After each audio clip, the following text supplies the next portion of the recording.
Assalamualaikum warahmatullahi wabarakatuh. Rekan awak media, jadi pada hari ini Polresta Banda Aceh dari Rabu tanggal 17 Oktober 2018 ya, kita sama-sama menyaksikan pemusnahan barang bukti narkoba. Ada 4 jenis. Yang pertama sabu-sabu.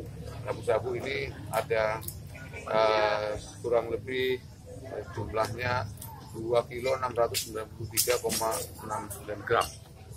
Ini ada terdiri dari 4 laporan polisi, 3 laporan polisi ini yang kita tangkap dari bandara dan 1 ada di Kecamatan Meraksa.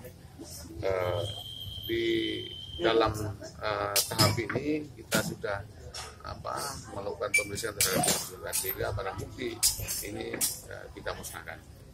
Terus yang kedua, ekstasi. Ini ada ekstasi yang sama-sama kita di bulan lalu kita lihat ada 5.000 butir dan sudah mendapat persetujuan dari Kejaksaan untuk dilakukan pemusnahan dan sudah dilakukan pemeriksaan di lapor.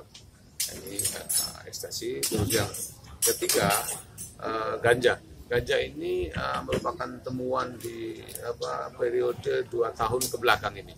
Ada temuan dari Polresta dan yang keempat minuman keras, sama juga minuman keras juga ini temuan dari Polresta Banda Aceh periode 2 tahun belakangan ini.